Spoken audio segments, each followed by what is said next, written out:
Whoa, okay. That was pretty cool.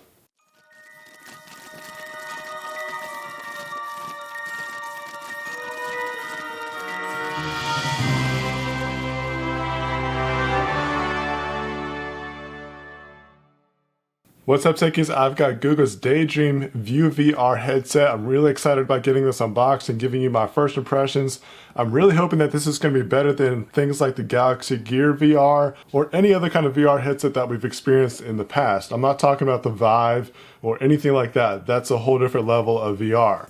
But this is supposed to take the mobile VR to a whole new level, and I'm really excited about getting on into it. So let's go ahead and get this unboxed, take a look at it, see what my first impressions are, some of the setup, all that kind of stuff. So let's go. I was really excited about getting this, and I thought it actually kind of took a little longer than what it needed to. I give props to Verizon because you're actually able to order your VR headset before Google actually sent out theirs with the pre-orders.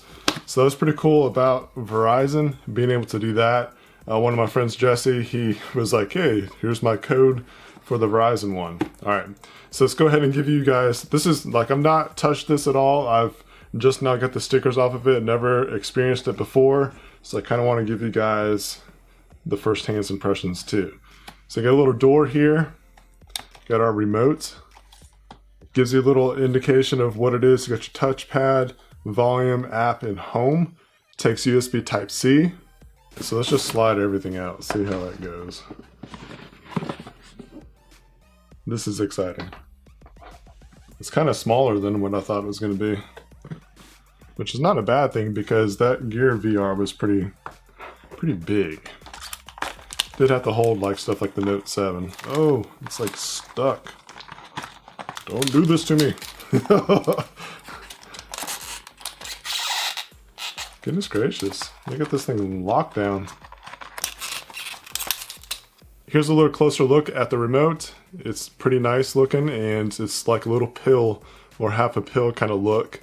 You got your volume controls here, app, and then your home button. This is a touch panel. You can swipe and do all kinds of stuff, so that's gonna be fun to use.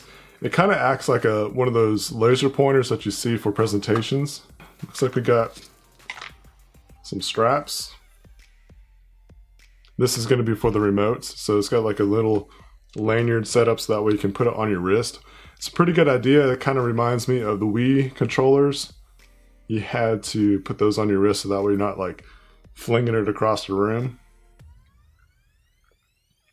See if I can get this in. That's what she said. These things are never easy to thread through. I'm gonna try that another time. Looks like that's about it in there. And then we got our VR headset here.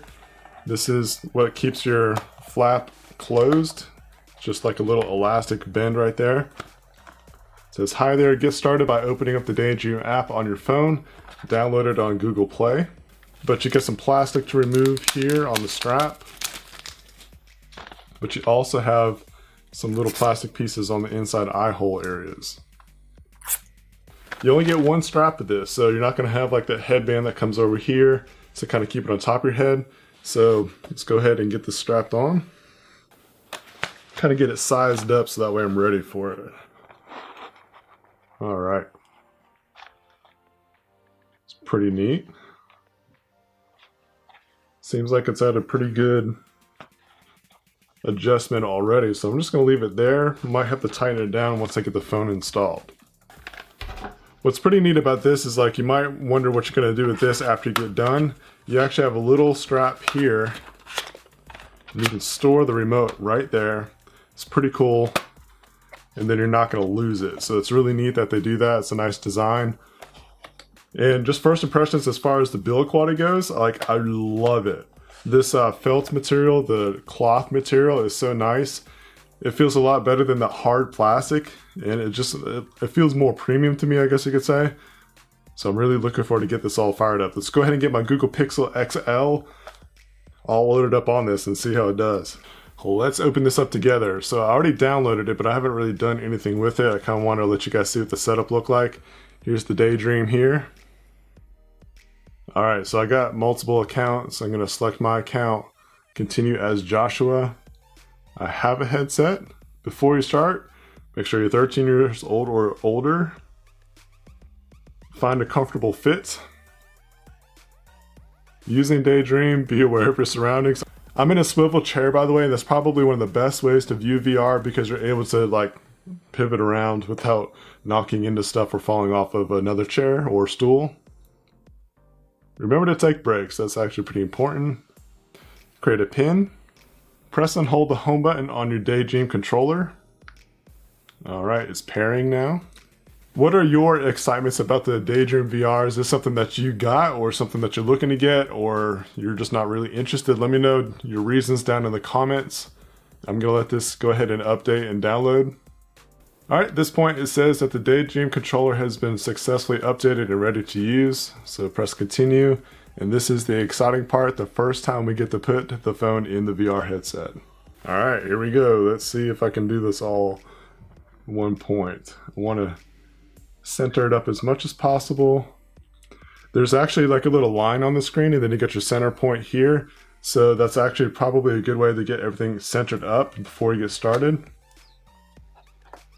Alright, let's put this joker on. Hopefully the video doesn't mess up while I'm recording. Alright, yep. Definitely gonna have to tighten the strap a little bit. Just to get it nice. Okay, here's my controller.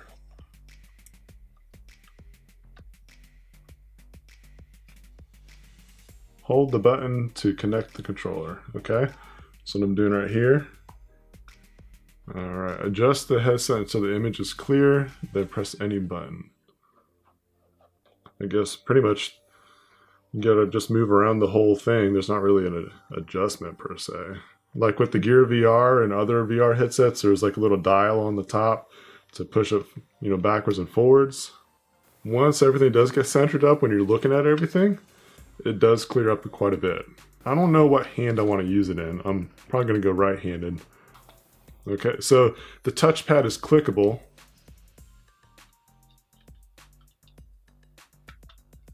Alright.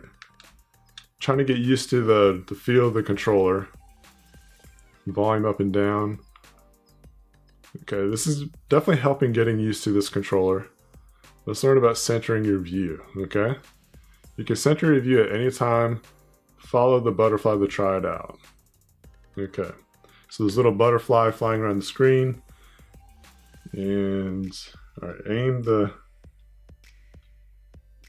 the center, the control forward, hold down the home button. Notice when you recenter, the waterfall appears in front of you. Turn around again. Whoa, okay. Okay, so now I got my cursor. That's pretty neat. The resolution is so much better than Gear VR or even just cardboard. Okay, so this is pretty cool. If you need a recenter, you just basically hold down the home button and point forward, and then that recenters everything. So that's really neat. I know I was over here, but I want to be here because it's going to be a better view for the camera. Let's go. Okay, so I got holding a flashlight in a dark forest. That's pretty cool. There's a deer right here. This is pretty neat. Let's see what else I can find. Oh. What is that? There's a porcupine. Okay, so I'm playing fetch with a dog right now. This is pretty sweet. I'm really digging this controller. This just adds to the experience so much more. Alright, so I went through my whole tutorial. I went through all that kind of stuff to get everything set up, get used to the controller, the VR, and all that kind of stuff. And now I'm at the Daydream store or like the home screen dashboard kind of thing. So just to show you what I see right off the start, I got a great white shark, star chart, Claro, Hulu, that's pretty cool, style, Hall, and the Arc Slinger. Go Google Photos, play movies and TV, and also the welcome. So I got my library, I can go to the Play Store as well. Dude, this is like next level. This is so much better than Gear VR. Sweet. So this is pretty cool. I'm in Google Photos and it's loading up all my photos from my account that I can view in VR. I got the LG 360 camera, so that really helps with being able to view those photos. That's pretty cool. I got some beach scenes here. It's pretty awesome. Feels like I was back in the scene. That's really awesome. This is really cool. Like, I remember being at this place at the beach and taking the photo, and now I can like look around as if I retook it. It's really neat. This is really, wow. Like, photos is like a whole new experience. This is really cool. Amazing. Like, I'm super impressed with the Google Photos. That was an awesome experience. All right, let's talk about this for a little bit. First of all, it's a good thing that this is getting closer to winter time because this thing gets warm. They need to do a software update to where it does not get so warm. Oh my gosh. That's pretty hot. They need to fix that. Just a little heads up is that there's no like sensor or anything like that that says the VR headset that you're done using it. You have to actually back out of the whole VR experience altogether. So just keep that in mind. I also was about at 70% battery life, and now I am at, let's see, 58%. So within just a few minutes I've been using this, it's definitely going to eat up some battery, so you're not going to be able to be on this for hours unless if you're tethered to a charger, which I'm not really sure if that would be a good thing to do because this thing is getting hot right now. And with that charge going on, it could cause some problems, so I would definitely be aware of that. A thought that I had while I was downloading these VR apps when I was in the Daydream View is that I'm glad that I got the 128 gig model because I'm going to have to download more apps than I anticipated because I'm not going to be using the normal apps like outside of it. So if I want to enjoy this thing to its fullest, I'm going to be taking up some onboard storage. So keep that in mind. You're going to need that storage. Just a few more thoughts about the Daydream VR headset is that it's pretty comfortable. I did not feel uncomfortable the whole time I was using it. It does have some nice padding here. I really like that. It's got this big gap right here. It's definitely for those with huge noses, but also it kind of acts like as an air vent because, you know, you got all that heat going on. It's going to need to escape that heat somewhere, and it definitely does that. Again, I like the design. I really like this so much better than any of those hard plastic models. It feels really cool. So my overall first impressions of this is that I really like it. I think it's so much better than the Gear VR or any of those other kind of matching models, any kind of cardboard kind of setups that you can get. The picture quality is a lot better. It's what I hoped to see at first when VR was introduced. So it's really nice to see that Google's producing their first one, and I think they did a good job this time. Again, this is my unboxing and first impressions video. I'll have my full review coming out really soon, along with the Google Pixel review that will be out even before then. So you want to hit that subscribe button so you don't miss those videos when they do get posted. Thank you guys so much for watching this video. If you enjoyed the video, please give it a nice thumbs up. Also, share this with your favorite social networks as I really appreciate it when you guys do that. And until then, stay techie.